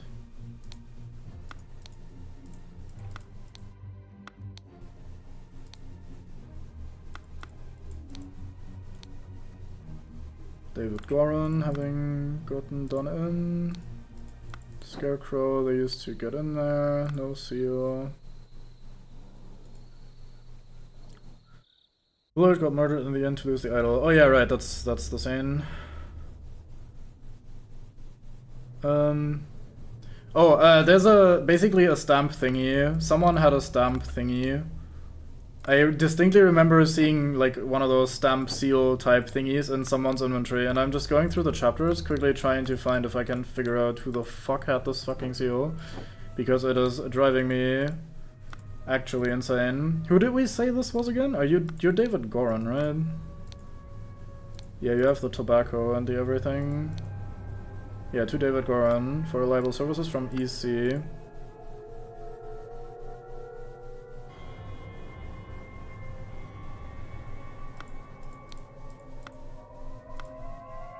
So they backstabbed him? No, wait, they took the... Yeah, you're some idiot. David Goran left his clothes out there when he changed clothes, right? They infiltrated that shit together. Let's go one further. Driving insane. Yeah, it was basically Lucky Stream, you're not wrong. A lot of insane driving. You had the seal. So that horse just belongs to him, and he sent a personal message to James Turner? He dies anyway, though. That is the seal, though. That's definitely his. So that's our indication for it. Okay, anyway, so to bring you up to speed, not sure how much of this you've seen. I was not even done finishing bringing Art up to speed. So this is the final chapter, I think. We have the bar over here, and we have the maid of the previous thing that we went through. I have instructions. I've instructed him to arrive at around 11:30. Most likely, he will be in order party uniform. If he comes alone, without any backup outside, approach him. If he gives you something that belonged to the one who escaped your tonic, so Edmund Cloudsley, you may proffer him the instruction slip I gave you. Conceal your face, he may recognize you. I assume this has already happened then, right? Because she doesn't have the instruction slip. She probably used this to conceal her face, although, like, you know... Anyway, then over here we have Mary, who was present at the diner that we just had earlier. This is the seal of the Cloudsley thingy. Yeah, that's the black Blackfield Seal or Black Manor or whatever the fuck it's called. Who could recognize her? That's a good shot. Maybe David Goran then, since they did work together.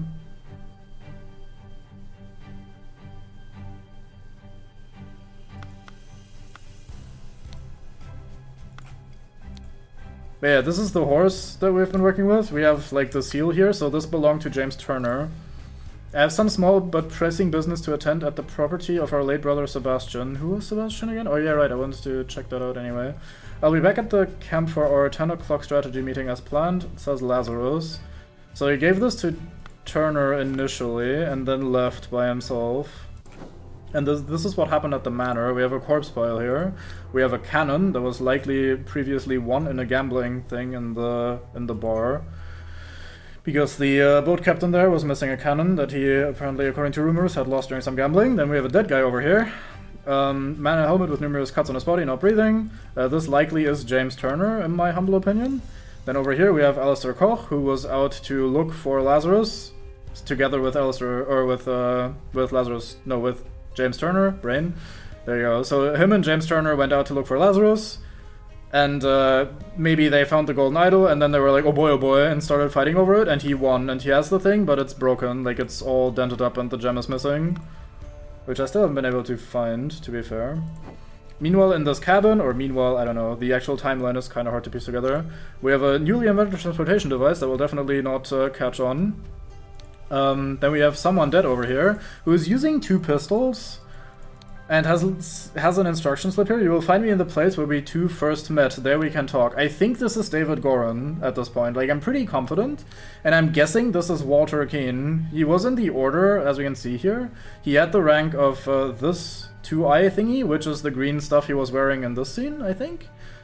And he also says like, oh, I recognize that voice, it is you. Isn't it poetic that you've fallen for the same trap as you did all those years ago? Straw men are your bane. So Walter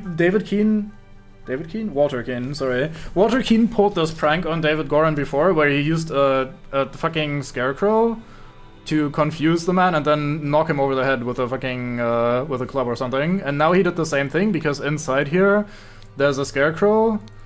And apparently it was sitting there, so Walter Keane was just sitting outside naked in the fucking water, just waiting for his opportunity, and then David Goran shows up, looks in the window, sees, oh, there's the guy sitting, and he shoots the scarecrow, which you can see here.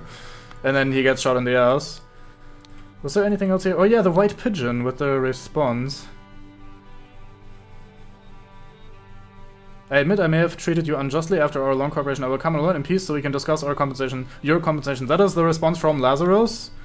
So Walter Keane arranges the meeting, right? Anyway, I'm discombobulating this, so that's probably like a little bit more confusing than it needs to be, but it is already pretty confusing, so whatever. Anyway, so here's the camp of the Order.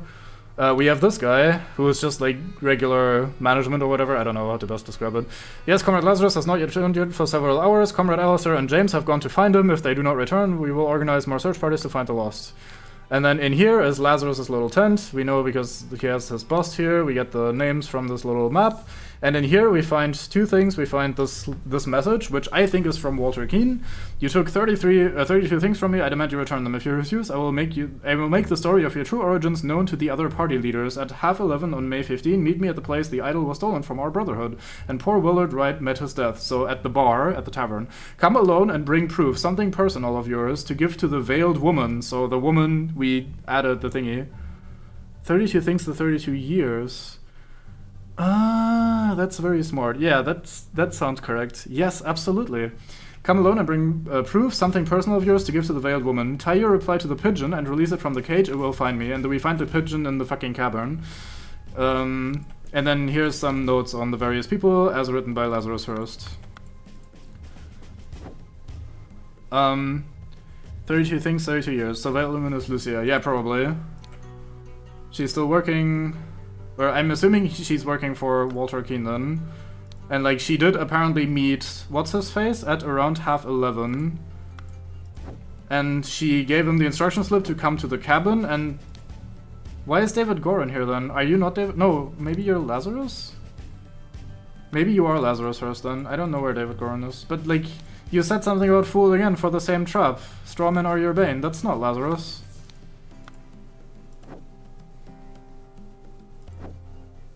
Maybe. I don't fucking know. I also don't know how this fits together. Anyway, so this gives us this thinking panel. Let me clear some of this shit up because this is all wrong. This is mostly correct. The timeline here is kinda confusing, so I'll clear these out as well because I need to redo them anyway. This is the cabin where the Jaime went busted in. It is indeed. So if we go back to this, which is also where the strawman is referenced, because you can even see in the chapter icon, this is it. So here we have a, like, the guy demanded, I want a corpse, and they delivered a strawman in a coffin. This is David Gorin having been knocked the fuck out. This is Walter Keane, currently, like, handsome gentleman bandit, whatever the fuck. And this here are two associates of his getting blown to fuck by Edmund Cloudsley, who is hiding in this chest over here, who miraculously disappears after this scene and doesn't in name return. If Edmund Lazarus, he did fail for the strongman to... It's true, actually, yeah. Oh yeah, that's a way of interpreting that, so that might make sense then, because that is kind of what I'm hinging most of the logic there on. Oh wait, this was mostly correct.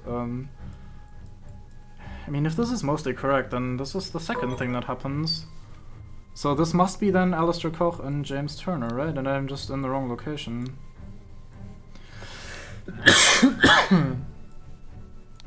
They found the golden idol. They didn't find it at the cabin, they found it at the manor, I'm assuming. Yes. Oh, finally, progress. Okay, so the first thing then that happens is...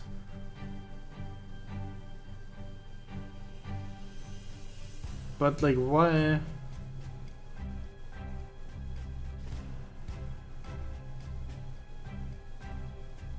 And this?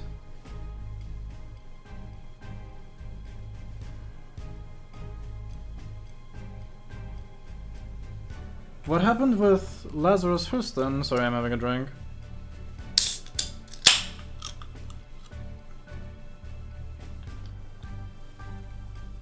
We have 3 locations where people died. We have the canon shit happening at the manor. We have... this happened at the crossroads, I think.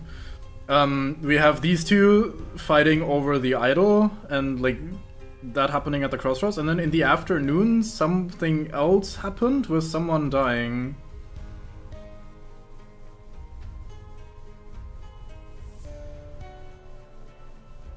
Maybe Lazarus died last.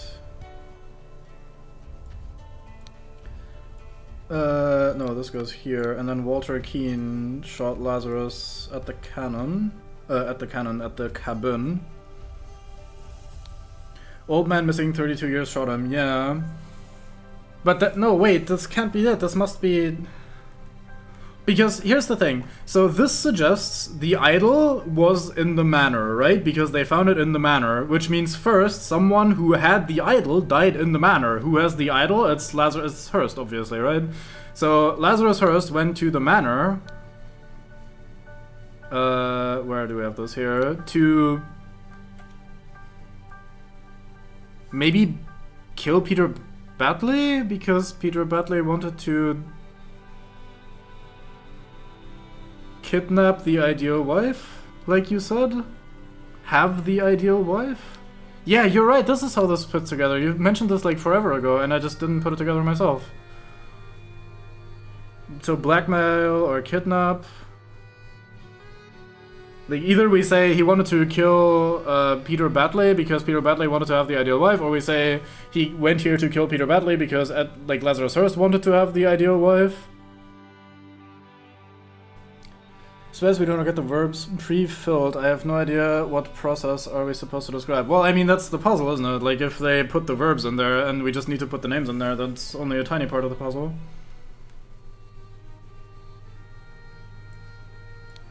Let's try that, sure. Mary Batley, because...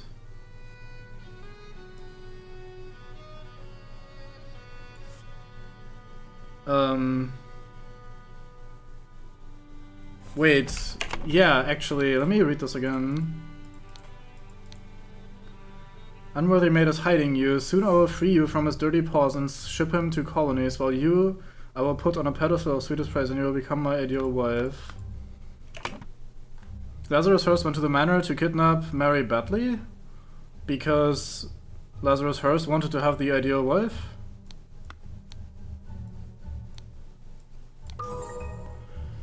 Okay.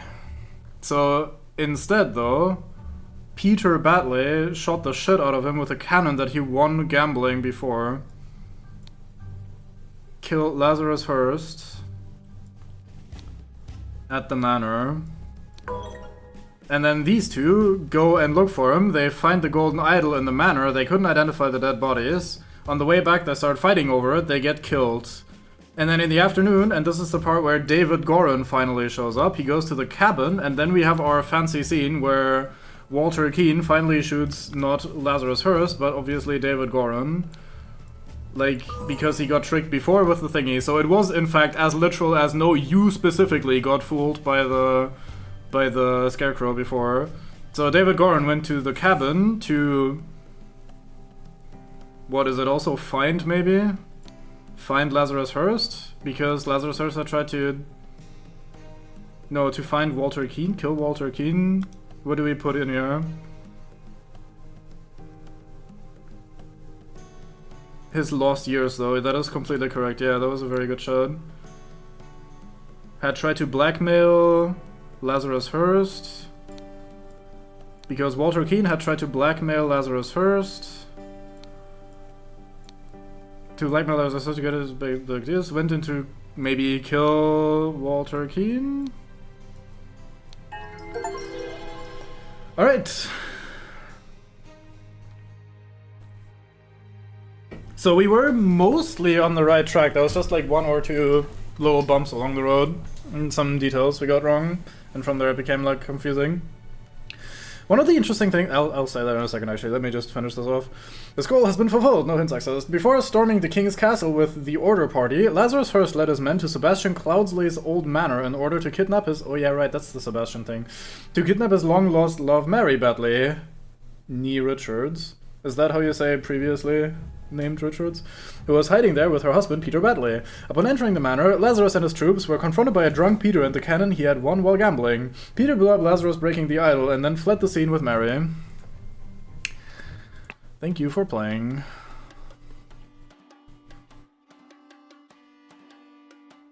Down with virtues, drink.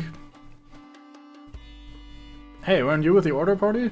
Oh, no, I was never part of that ghastly organization, I can take this gilded brass trinket for scrap metal. You can have 3 sous for it and call yourself lucky. Sweet. Nee is how you were called before marriage. I say, fair enough. Makes sense from context. But yeah, one thing that I really like about this game, but also adds, like, it turns into, don't drink with virtues. It also turns a little bit into red herrings, so it works out pretty well, I think, is that there are often so many ways you can deduce who's who and what happened. Like, this game doesn't really do, oh, you need to catch on the one clue that is there to find the identity of someone, but rather there's a lot of clues, and you can just kind of pick whichever one works best for you. So, for example, him talking about Sebastian, if we had taken this lead and figured out who Sebastian is again and who was his brother, we would have probably found that way as well to figure out, oh yeah, right, it's Edmund Cloudsley who was Lazarus Hearst. So, like, that was kind of cool. In general, the whole Edmund Lazarus twist was reasonably well executed. I kind of, when it first happened, like when Lazarus first entered the scene, I was just like, yeah, okay, whatever. Like, it's just, oh, another character kind of comes out of nowhere. I'm gonna leave this on the song for a bit. Another character comes out of nowhere. Okay, I didn't really think too much about it, but then in hindsight, it makes sense that he had the idol. It was actually super obvious. I just, again, didn't bother thinking about it. The idol, we didn't change hands, and we saw that he didn't die in the actual attack. So the whole, oh, he died tragically during a bandit attack or something is, like, obviously a bit of a fake out, but I mean, we also don't pursue or don't get information that plainly about what happens to everyone between chapters and stuff. So I'm not sure it's like that confusing anyway. I should have just taken it not at face value, but actually questioned a bit. But regardless, I really like that there's always multiple ways of figuring out who's who. Like, we can figure it out, for example, that James Turner was the one that got killed and is the one in the mask or with the helmet on by virtue of, hey, Alistair and him were out together, and then we see Alistair having the idol, so likely they fought about it and Alistair had killed James and that's how he died. Or we can look at the horse and see, oh, it has the seal of him on it, and we can go to the other chapter and figure out, oh yeah, he had the seal, so that's his horse, so he clearly died because the other guy still has his horse. Like, that, there's so many ways to combine the answers, which I think is really well done. It's a really clever way for the game to help you not be stuck for what it's worth, because otherwise, if you only have exactly one line of thinking to come to a conclusion, if you happen to not run into that line of thinking, you might be sitting there like, I don't know what to do, I have no fucking idea. Whereas with so many elements there, it is a little bit overwhelming, especially while you're trying to put them all together and while you first initially go around and click on everything. Oh, there's an epilogue, how cute. Let's check that out as well. But with the extra elements there, it basically makes sure that no matter what way you think about it, you'll eventually find something that links two characters together or puts a name to a person and that sort of stuff. It kind of looks like some sort of alien insect type thingy, and he's about to get stabbed. Anyway, epilogue. The grand vision of a better world.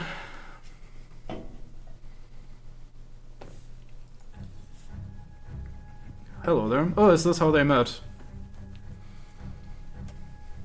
We are given all of the clues immediately. The man is not breathing. He took the years from that guy. That was something I was wondering. He must have figured out the whole I can steal years off of people and give them to myself thing while he was in hiding after he had faked his death. And that must be when he met Walter Kane. Donate to a veteran who lost his leg in the noble defense of his homeland. Half-empty bottle of gin. So I'm guessing this is the man he took the years from. Witness the power of the idol in my hands and swear loyalty to Lazarus Hearst. We will build the ideal society. He's still oh, he's rejuvenating in front of our eyes. Yeah, he flips the lever and he becomes young. So this epilogue kind of just clarifies what we had already figured out, which is cool. Very fine. We have book here. The Brotherhood of Masks. Only one thing is worse than imbeciles. Imbeciles with power. The rich and noble have a social club with mystical rituals and other hogwash and are so stupid that they did not realize when they had some truly miraculous technology in their hands. However, they are influential and persistent and have already caused a great deal of harm to me and my goals. Walter Keane has told me more about their organization and practices. If he tells the truth and they are truly devoted to their religion, the religious entity of Griffin Reborn, I could gain some powerful allies for my next move. So again, this is just filling in the missing connecting party. Or connecting pieces, I started reading, my bad. Order Party Manifesto. All citizens are equal. All citizens must serve society to the full extent of their abilities. Citizens must be evaluated according to how virtuous they are. A society with internal contradictions is unsustainable. Therefore, it must be led by the most virtuous citizen. The king should step down. The aristocracy must be abolished. The more virtuous citizens are better able to serve society. Therefore, virtuous citizens deserve to gain more time on this earth, and bad citizens deserve to lose time. Right, so this is the virtue shit being established. Funny thing is, we could actually kind of already deduce that it's him. Like, another clue is that on this, like, dinner party, he has a bunch of, like, political texts and, like, how to build a proper society and shit. So when we get a character that, like, steps forth and tries to make a new society happen, or, like, revamp society in this shape of this order, it's also, like, pointing at him pretty immediately. This is unbelievable. My pure Mary is joined in matrimony with that clown Peter Badley. She must have done it out of grief for my death. Such a hasty decision goes against every principle of virtue. Therefore, I consider the marriage null and void. She will come to me once she learns I still live. But for now, my duties in the service of humanity take precedence. Yep, absolutely no megalomania, just because you found some weird idol that can do magic tricks. Society must be built on the principles of virtue. Only thus can it become truly great. Look at the Lemurians. Thousands of years ago, they had an empire on the banks of 7 seas. Their ancient technology continues to baffle modern science, but they became inert and decadent and forgot how to build and operate their machines. Their empire crumbled because it was built on pleasure-seeking, not virtue. It is by divine providence that I got my hands on a working ancient Lemurian artifact, the Golden Idol. I will use its power to set humanity on the right path by building the ideal state. Is that so? I swear it, yes, with these powers I will do whatever is necessary to build a better world. Brotherhood of Masks, yeah, he's talking about shit. The leaders are James Turner, Angus McBain, and Alistair Koch. These two survive, this guy gets killed by the lighthouse. Then we have Walter Keane, he's like mid-level guy. Jeffrey Sinclair, he dies in the ritual. Sebastian Cloudsley, he died. Willard Wright, Nicholas Maker, and Chester Davy. David Gordon over here. Yes, my lord, I swear loyalty to you and will undertake whatever tasks are required of me. David, I thank you for dealing with all the challenges relating to my death and for keeping an eye on our new ally. I do feel I have impressed him not only with the Golden Idol, but also with my vision of the ideal society. Come to our hideout on November 24th. We are ready for the next step, says Edmund Cloudsley. Oh god. Are we filling in the entire story then, huh? Blah left the blah to the blah in his will, but then blah on blah's orders stole the blah and accidentally stabbed blah. The blah tasked blah the order, I guess. No, the Brotherhood tasked blah to punish blah and recover the blah, but his attempts were fruitless. Okay, I'll not even start with that one. During one attempt, blah was captured and Blah convinced him to join his side. Blah used the blah to make himself young and infiltrated the blah under the new identity of blah. Then he claimed to be blah blah and transformed the blah into the blah. So, transformed the Brotherhood into the Order Party. This part is easy. So during the attempt, Walter Keane was captured. I need to sort this alphabetically, sorry. Walter Keane was captured and Edmund Cloudsley convinced him to join his side. Edmund Cloudsley to... Or maybe David Goran convinced him to... I don't know, we'll figure it out. Used the idol to make himself young. This is the same thing I learned. Worse than idiots. Idiots with guns stabbed Willard. Oh yeah, right. Yeah, David Goran, on Edmund Cloudsley's orders, stole the idol and accidentally stabbed Willard. Yeah. David Goran on Edmund Cloudsley's orders. Oh, that's how they did it. That's why the window was open, because he tossed out the idol to Lil Pip, who took the thing. Very fine. And at least accidentally stabbed Willard. Wait, Walter... No, wait, what's his name? Willard Wright, right. The Brotherhood tasked someone to punish Blah and recover the idol, but his attempts were fruitless. Tasked Walter Keane. Walter Keane to punish Edmund Cloudsley, I guess.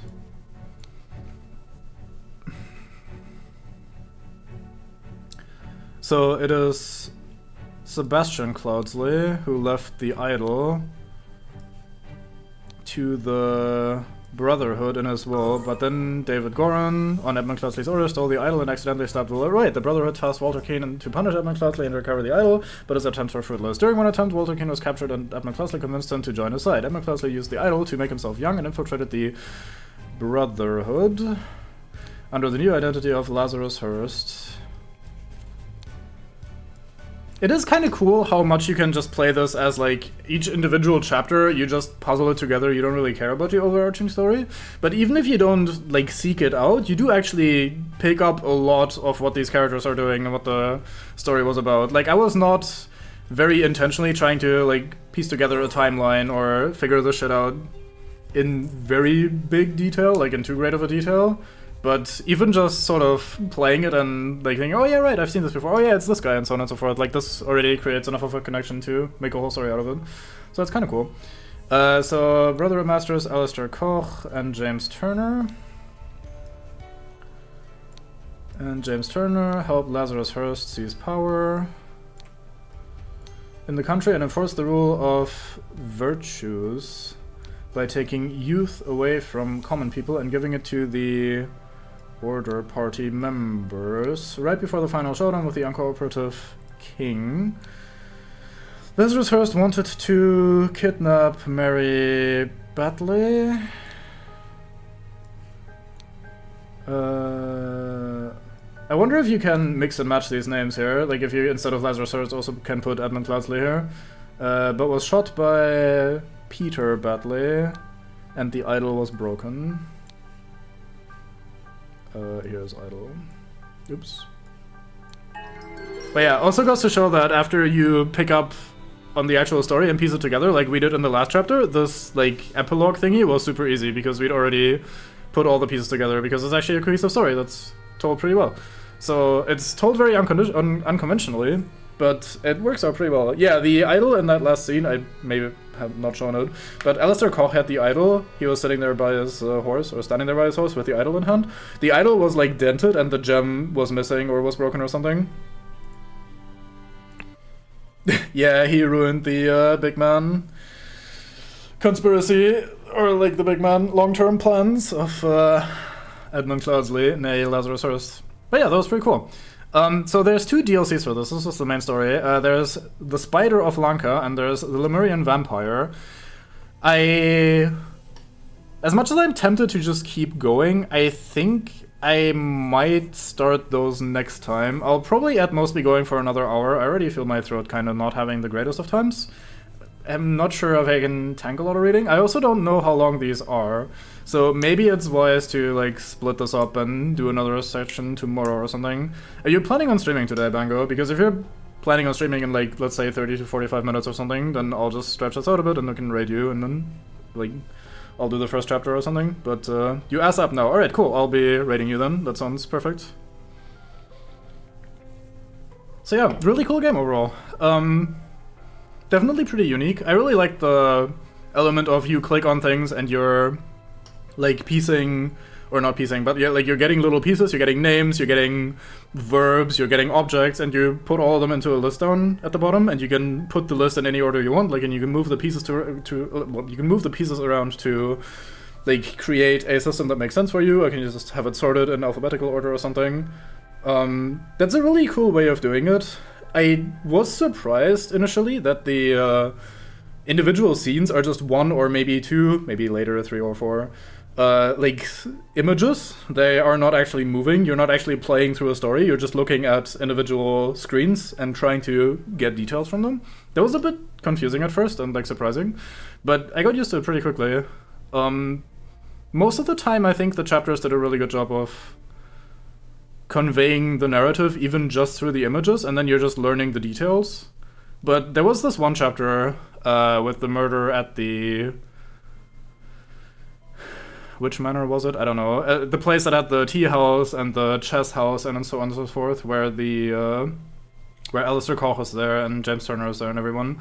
And you mostly piece it together by reading through this book. That one I thought was in some ways the coolest chapter, because it's a lot of, oh, you're just inferring shit from various testimonies and you're finding out where there's, yeah, the one with the Lemurian boomerang, right? In some ways that was the coolest one, because you're doing a lot of actual, like, your testimony is wrong, it doesn't line up with what these other people are saying. But at the same time, I think it uses this medium and this gameplay mechanic the worst, because managing like flipping through the pages of this book, and then okay, you need to go outside of the building to like see the layout, and then you need to go back in, and then you look at something else, and you need to go back out and go back to the book, and then you flip through the book and shit like that. It isn't super, like, it's not exactly what this game is best designed for in terms of controls. It feels a little bit awkward, and it also doesn't really use the picking up on individual, or like picking individual like words and putting them together into the thinking screen or whatever. I feel like that was not used super well in that chapter. So in some ways it's kind of the coolest, because the whole deduction thing is at its strongest. But at the same time, for the rest of the game, or like in the context of how this game overall plays, I felt like that was maybe the weakest. So that chapter was a bit weird. The other ones I think were pretty cool. There was always enough going on that you had stuff to see and do and think about and talk about. But it wasn't... Another worry I had, especially after like the first 2 chapters and it started getting a little bit more complicated, was that you'd kind of just drown in a sea of words that don't, and names especially, that don't mean anything to you. Like, okay, I've gotten like 15 names, or 16 most likely, in the bottom there, and I don't know anything about these people. I can't put any names to any faces, and now I have like 30 words. I don't know even where to start. But then thankfully, the way the thinking page is laid out, it usually gives you enough that you can start somewhere, and when you just get going and put words where you think they might belong, the picture actually clears up somewhat quickly. So I think they nailed a pretty good middle ground between being overwhelming and not being overwhelming. Like, there's enough there to have you think and worry initially, but it's not super overwhelming, like, oh my god, I don't know where to start, this is so confusing, help me. So that's also really well done. But yeah, I really like this game overall. I'm really looking forward to doing the DLC. Again, I'm not sure if I'll do it tomorrow. I kind of want to. Like, I want to play more of this game. But I might also be lazy and not do it. So I'll announce it on the Discord like normal. If not, we'll definitely do it next week, on next Saturday, I think. Unless something else comes up.